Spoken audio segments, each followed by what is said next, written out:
Ia, tai o manui lau tō wha whono maitu.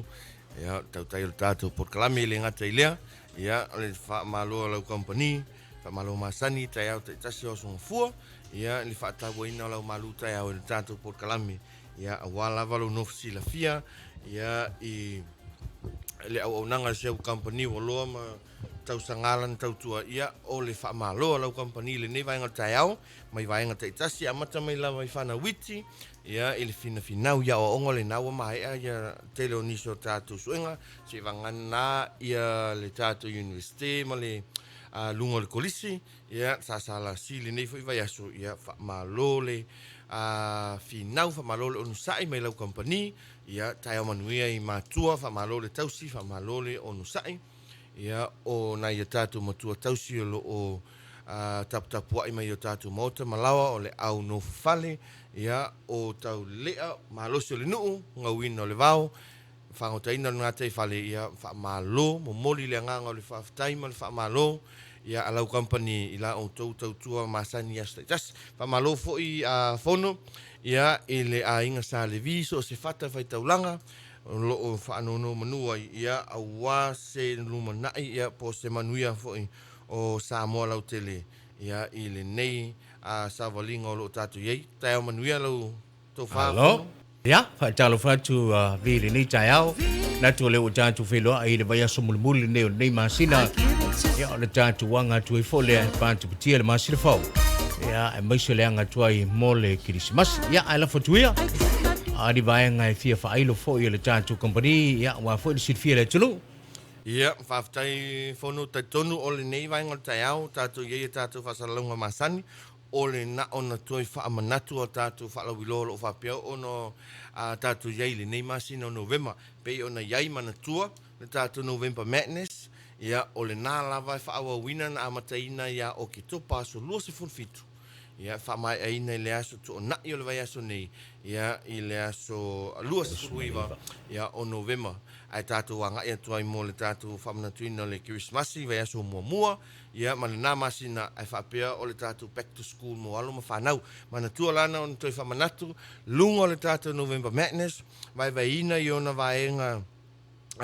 ono, ia wa iaia tātou TVs, whaalawi loa, whapitoa ia lātou tau pa mo tātou TV, o le tuainga o le TCL, ia o tātou sizes o lo whapeo o na mawhai o na whaatawina le taimili nei, o le 5 inisi, 5 inisi, ono 5, valu 5, ia ma le tātou TV lapo o le iwa 5 inisi, ia o le tātou TCL Smart TV le na, saua i lalo manatua, o lea e tātou iai le vaitau o le whaasosoina le seleni, ia e sau investment, o le ia sau upgrade, mana tua le tātou TCL, e o i le tātou air conditions, po tātou air conditioners, ia TCL Smart, o inverter air conditions, mo le tātou mamalu si tātou tunu, o le nāua ma whailoa le vai aso tua nai, tau tino atu ma le moni ma le whamaoni o mai le taimile nei e le iai se tātou TV wa return pe toi whafo i atu pe toi alu atu e ilunga se whaitionga po le ase isi vaenga e le iai se tātou e a kon ua le mawhai o na whaapea ua le whamariaina ia malosianga po o le au nanga tātou o loa nei ia o le whaamaoninga le nā o le tātou o le anga tau o loa o lo whapeonu tātou o maia, lona lua o le vaenga o le isi vala o le tātou November Madness o taawale mo alo ma whanau po o lātou Power Wheels, ia po o lātou mea taalo la popoa e mawhai ona whaatontonu ina whaongali remote, e mawhai lava fo ona manual e tamaititi, ia taipei au taawale masani, pei lau nei iai ia tātou Jeep o Jeep Wrangler, taawale la poana o taawale moi ia aua lea masani tātou te wheo ai, ia aua mātou o maia le versions mō alo ma whanau, ia whamalia ina o lātou loto, ia ma se taui i lona ola tau te ngā, ia whina whinau fo i le nei tau sanga. Lunga tātou Facebook page te mau o mai leo te lenga o le tātou November Madness, e te sila fia ima e tangtanga i o loa te tasi o loo whaaluina i lunga o le tātou November Madness. Ia, peila o leisi vaenga lona tolu o le tātou November Madness, Pena ia tātou o loa mo le whaatoutonga ino maota, malawa, ma ofisa. A mata mai lava I laulau whaamoe. Le ngate e tātou laulau whaamoe maasani whaatawhale tusa ia mo event, whapoiponga, laulau whaamoe la potopoto. Ia, mātou te whaatawina fo I laulau whaamoe a ua mea. Anga ngata, titilo lea nga ele matango fie, laulau whaamoe tū mautu tono whaomauta malawa, whapea ofisa, ia whaaluina le lua se lau lima se fulu tāla o tātou no foa unga po paipi tea leo o tātou masani ai. Tolu se fulu iwa tālau whaaluina, mailo na tau masani valu se fulu fitu tāla, su atu tāla tu au pete anga isa au lungo tātou Facebook page, ia e te tangtanga mai moa ai. E te le isu sua te whailau whaataunga, ia o tātou computer desk mo aloma whanau computer desk e au ngā mo te tono ofisa, o company o pisinisi, sau ia tātou display cabinet, ia o tātou display cabinet ia. Maua le lua 2 door, 3 doors, au le matango fie. E loka pol uma e mawhai o na loka, teu malui nai tu tonu, ia mea tō tino, o filings, o a uma o loa e fuafuaina mo le display, wha au le ina ofisa, trophies laenga pena, ia e mawhai ona te umalu tono tātou o loa nei. Ia le ngate le nā mātou te whaatawina fo I le o loa mo le puipuina, ma le malu te ina o le soifua le tātou tinu. Whaatei te ingo le tātou o loa le nā o tātou can safe, po o tātou sefe e mawhai fo I ona te umalu ina I au se leni. O whaamaumaunga o le ainga, o a umani o loa e mana o mia o na te umalu. Ia e olo o mātou whaatawina, ia tātou multi-function safe, po o lockers, ia mō le vaenga lea. E au noa ma seisi e mawhai on tatalaina, se I wanga nā, lau numero whaalilo lilo, ia po o au emergency ki e lua, o whaatau whaatasi. Ia e pui malu I tātou vaenga nei, whono, o tātou o loa lea o le tāua ia. E mo I lava I kapineta ma sefe whau lau papa, whau lau a mea e mawhai ona wha leangaina. O tātou sefe ia, po tātou safe ia. E au noa ma se wanga nā ua matu a halulou teimi e tatala pe o atu le kulupu o tama e tatala le tātou sefe lea. Whatu ama whaila ia ona matala. Ia a o se upu lava I se whaamoe moe e tāle sa mala po le ase I situ. E matu ale mawhai lava e vaenga nei po o tātou metutia masani nei. Ona tatala ina ia tātou olo nei. Ia alana mātou whamanatu, alana mātou whaatawina.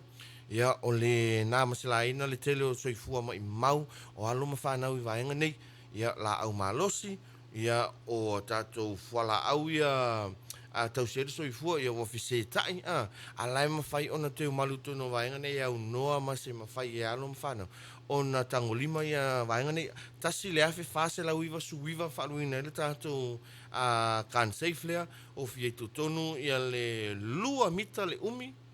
Mita fitu se lau le umi o le ale o loa. O le ale mea tō tino te mana o te umalu. Ia o tātou lockers po o a tātou kapineta ia le whaonga a tātou pisinisi ma tātou company. Nau nei uso tuala tai au, a watu lau ti kakala tu I tonu lau ato, tu mai e tonu au mea tō tino, ona e a ngaila ia te whengaluenga. Ia ma le mautinoa o le nā sefe lau ato tupe, vaenga te tasina. Ia mātou te whaatawina loka se fulu valu ia compartment, mātou te whaatawina le se fulu lua, ia ma le se fulu ono o loo I lunga uma le tātou Facebook page po tātou whalau loa, masani lunga tātou le upenga te whailangi. Ia, leisi vala le tātou November Madness, o whaatawina ia tātou o loa nei electronics, whaataita inga, o ia tātou earphones,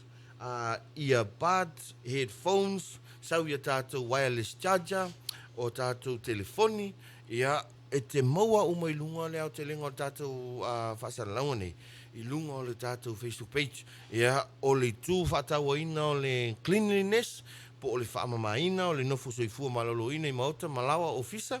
Ia wa iai tu tono le tātou whalawilole na ia tātou waila au disinfectant liquid o tātou stilos, sponge, o loa te umalu te o te tonu ia tātou whasimoli vane tai au, ta span masani lea le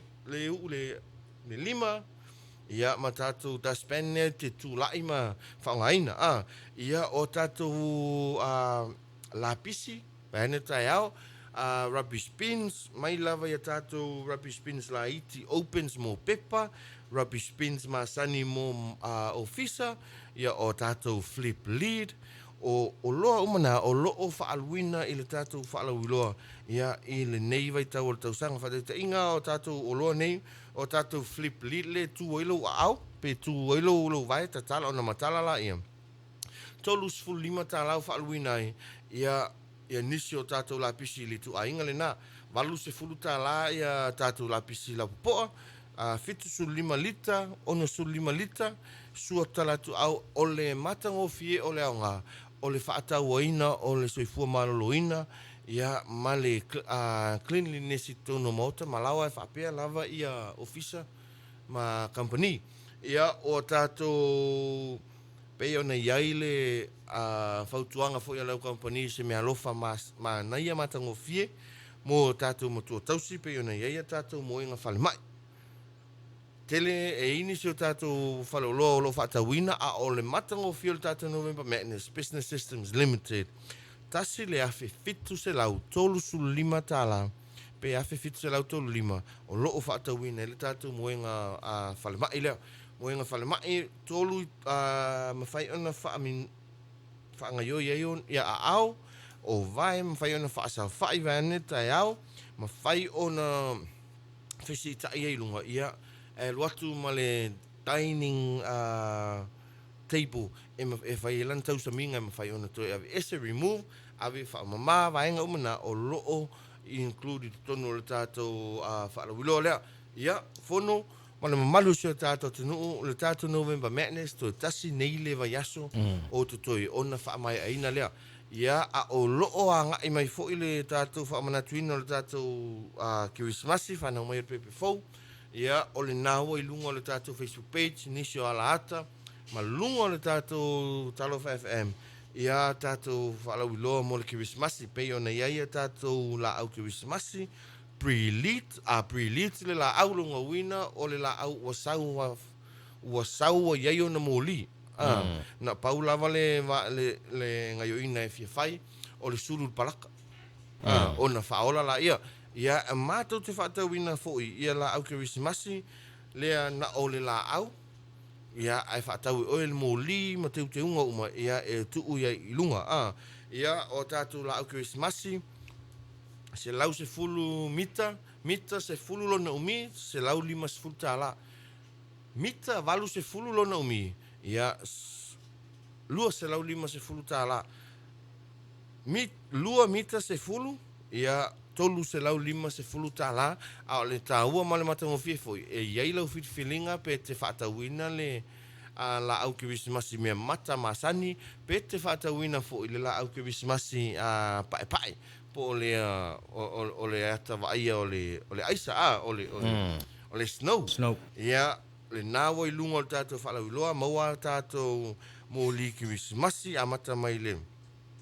Walu tāla se e pa ia lunga le ono sfulu 5 tāla, mō li masani taitasi ia matawila, mō li fili, ia mō li wa iai ia ona te unga aulo si liva moana, mō li fe emo ai te leo na lanu, ia o tātou mō li o tātou masani leo saure swing of fau LED, ia uoi tu tonu umo le tātou Christmas pre-celebration, ia ua whaaluina ilea up to 50% off mea latu tau masani. O tātou candy pack, mana tua le ato lea whono, o lisi oloa matongo fie lea o mātou au maia. E se whainona tā uamano nao ngā, o le ato lea, le ato mea lofa to ino Santa Claus. Po lana tanga mea lofa, ia whaaluina i to tonu le tātou Christmas pre-celebration, ili na ole se fulu 5 tāla, Whirwhili oe e mawhai ona whai ma ato tanga mea, mea ne tai au, mawhai ona whai ma ato e teo maluinai ia nis o ane o loa, e mawhai ona whaonga ina I tu tono tātou ngai o inga le Kirisimasi, tu whanga mea lofa, ia Santa, le tātou Santa Christmas tree vangana, ia o loo whaaluina I tu tono tātou whalalo I le na o le se fulu lima tāla, te unga masani mo le Kirisimasi, e tātou polo whilauna nuai, o tātou candy cans, tree toppers, pūlau Kirisimasi,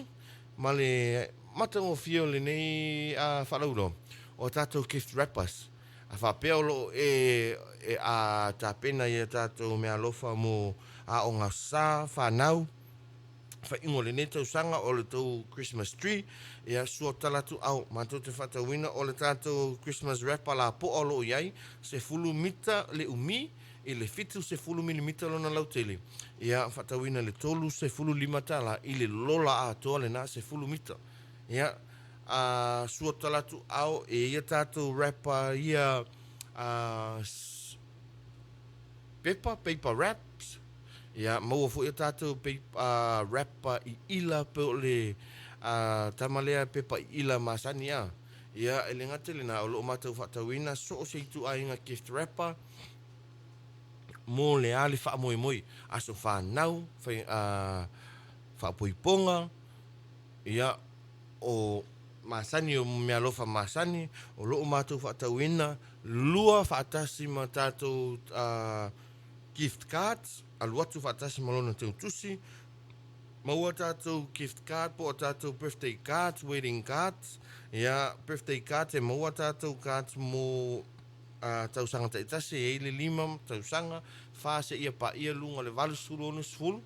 ia o tātou kāt fui e te filifili le kāte te tano o e tusi vaene tusi lau wha upunga tusi lau o fualofa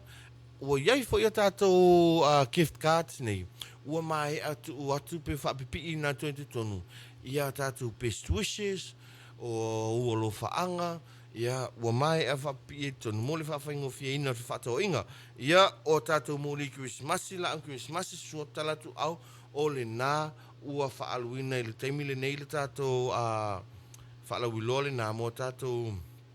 o loa mo le tāpena I le Christmasi ia tā ua le nei tai au whanuma le nei vai aso tāpenanga o vai o le nei masina mulmuli o le tausanga I le toe fo I ngā luenga ma tā ngā luenga tai tasi onga whaia onga pule a onga pisinisi company ia so sa yeti o le nā ua I tonu le tātou whaloloa le tātou lua a whelua sumo le ono daiwis I so si tu ainga ia whatauina available po o le nā ua mawhai ona e suatu whaatau ia mo mi whai ngā mea lofa Christmasi au ngā ia tātou daiwis ia amata mai lava ia tātou daiwis masani A51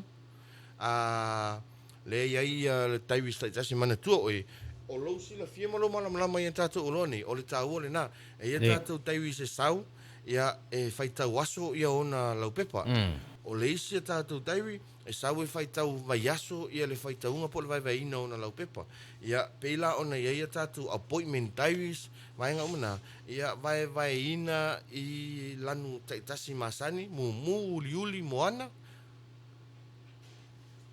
ia ma tātou daiwis whaamoe mo whainga mea lofa Christmasi ia maua I le A53 o tātou daiwis mo meetings lea iai ia le vaenga le nā e aso whaitau aso na lau pepa vaeni tai au o tātou daiwis whaitau vai aso ia ona lau pepa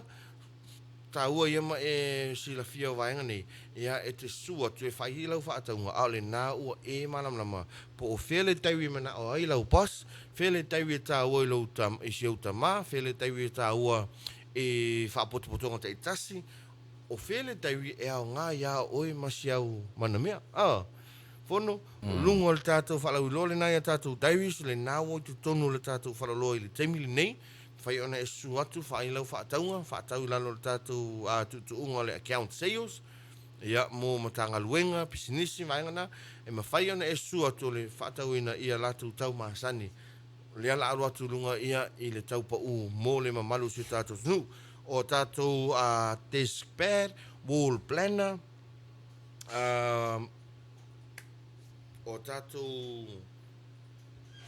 kalena, so se size, ma i ele tātou kalena tolu masina, lai te titilo tu iai, e ele tātou kalena te tasi le masina, o tā lenga whaatutu i lunga o lau kesi, tā lenga ia masani tu tonu o tātou Davis, lenga te lea o tātou student Davis. Tā ua ia malea o ngā whai o nei o loa, ia mo le tāpena atua i o alo ma whanau, i le toi fo iai, ia o onga i le tausang fau. O lau fitfilinga o i lunga lawa ia te oe, a o le tā ua le nā, a ua te tu e te leto e tau sa ili mamau, te leto e tau mala au ia tunu mamau, a maisau taiwi o le ali tu a inga, o le nā ua tau nuu tu tono le tātou whalaloa tātou Dairis, ia mō so se mana onga, ia tau i o fisa, mauta, malawa, ia o fufuanga te tase whai ngā mea lofa, ia male toi fo ia inga luenga ile tausanga o mua. Ia, whaftai a whonu, whaftai le malu si tātou tunu, whawano ino pia o lo o tū teimi, lunga o la tele vavi maota malawa, e whapea fo i lunga o tātou Facebook page tātou Valval Tesma Lima, Talofa FM, ia o le nei vaenga tai au mal tātou tue fo i me o le whamanatu masani, ia tātou o au nanga lau tele, pe o na iaia tātou printings, o lea mo tātou iai le whaiungo le nei tau sanga, ia i le tele o tātou whamoemoenga pe o na iai reunion, o aso whanau, o whaapoiponga, sua talatu au. Mātou te whaatawina ia tātou pepa mo so se tu ainga, a wā ia whamoemoenga mo invitations, ia o whainga mea lofa, e mawhaifo ia no mātou tu whatasia ia lau invitation po o lau whamonianga ia ta pena le lei lunga o le pepa ia pole ale whainga te mana oi. Ia e mawhai ona mātou whatanu wina le tātou copy center, ia mo o nanga masani a tātou photocopies, ia o tātou printing o ata, pe te suot fo i fia pain tasi sau tusi, mātou te whaiele a nanga, ia o tātou wata whaamalo po le lamination, ia printing o lea lava po au certificate, e mawhai una mātou printing mai ngai, avi ese mai lunga le pepa masani, ai tuu lunga se pepa malo, ia mo le last o le vaenga lea, o tātou stock card, o tātou lisiti vaenga na, ia e mawhai una mātou printing ia vaenga tā wana te tasi mo businessi. Sua talatu au, mawhai ona whaapea mātou te taipinga lau tusi, e whaapea lau tusi na tusi lima i lima ota malawa, ia te manao e tuu i lungo le A4 tu. Ia e mawhai ona mātou e su atu fisili le mātou o nanga le nā, ia ona o anela i o tātou copy center, e type ia tātou vaenga nei, tā ua mo le mamalu se tātou tunuu, ma le formal writing ia o tātou tusi, tua tusi vaenga o mana. Ia copy center le vaenga le nā, ia sau ia tātou stationaries, mo le tāpenatu ai whaai ungo le nei tausanga ia tātou prize giving, ma graduations, pe an whamanatu atu raso tua nai. Sua tu talatu au o tātou trophies, maua tātou trophies i so o se i tu ainga, trophies mo whailonga o le tu sili, tu lua, tu tolu, tu whatu lima, trophies mo sportsmanship, trophies mo tātou i most improved, trophies mo so o se whailonga lava o loo whaatawina i le teimili nei, ia i se taupa u mole mamalu se tātou tunu. Oa ia ta penanga po o whainga mea lofa, whainga whailonga, e tau te mana na o iei whaataita inga, ia o tātou preschool,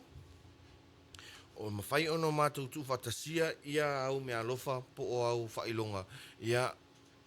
na ona tā pena tu lava lau lisi, o le ale o loa te mana o tu o tonu, pe mea ta alo, pe stationery package, a loa tu o tonu ma le voucher, ia shopping voucher, e mawhai ono mātou whatawina. Ia, o le toi whamanatu fo i le au nanga, o leo tato i le waitau pisi, mana o mia ia, e le mana o mia ia le whesasia i o ngaluenga, mātou te whatawina, ma fausia ina tatou stamps. Pe ona tatou iai se tasi o waitau o tai au i mutua nai, whamanatuina o tatou stamp, o iai tatou stamp received, o tatou stamp posted, o tatou stamp supply, ia o tatou stamp pad,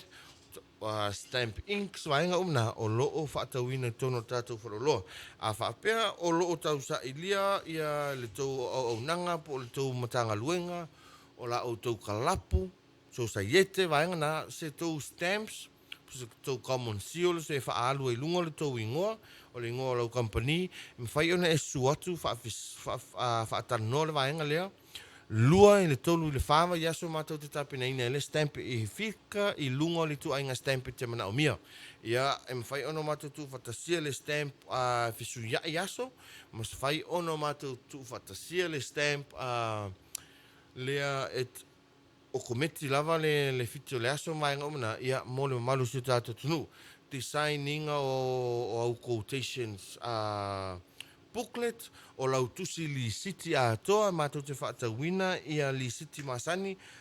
general receipt ia mo le lau tele o le tātou tunu ai mawhai fo i ona e sua tu whaafasilingia le mātou o aunanga e fia lolomi ina lau tusi li city a toa whaanumera ia matuu ia i lunga whaapea o le le ia enterprises ia me fai ona mātou tu atu i lunga lau le ingoa lau company o le an lava le vai vainga ma le sikaili e te mana oi ia o le si au nanga le nā lau company ia ta pena mai ai le Christmasi ma le mai tau fia fai wino suenga alo ma whanau ia to tono le tātou whaloloa o lo o ua tau nuu le variety o tātou toys e so o se tu ainga manatua ia o meta alo e le na oni meta alo o le mea lofa ia o se tool foi po o se mea whainga luenga au ngai fisosoani ia lo mawhanau to tau whanu ia matoi whamanatu ia mea na o ina i tono lea o ngai le nei tau sanga ia toi tāpena i fo ia februari o tau sang fau sua talatu au mai meta alo le whanau witi pepe se ia pa ia meta alo tātou whanau matua o loo i to tonu o mo le tātou whaloloa, tātou swimming pools, ia lau Christmasi, o loa mo le whātutonga ino maota malawa, o loo i to tonu o mo le tātou whaloloa, ia iona la la e tonu tau fuse, lo to pā, masale longa, manatua, ia le tātou i meli pe ona whamanatua tutu vai aso tua nai, ia whaonga ane le tātou sales at BSL Samoa.ws, mo au whaafisili ia po o sau sa ilinga quotations maenga na ia mo le awala vave e tātou te whiso tai whi whatau inga. A le ngata i lea whaonga ane tātou Facebook page mo au fisili maasani ia o le ale teimi o le aso whi whatau inga o le nā e tautua le tātou Facebook page lusu whai tū la ia mo le tau tari fisili atu fo i mana onga o le tātou tunu. Ia, whamanatu i tātou laina telefoni, tau fusi le lua tolu wha, tolu o wha lima lua, loto pā le lua tolu wha tasi wha, ma le tātou la laisa la whai, ia, le to fine ia asenati, le lima tasi lua fitu walu. Sua tatala tu au, whai ngā whaataunga, ia, o le nei tau sanga, whai unga, ia, mo le tāpena tua ia tātou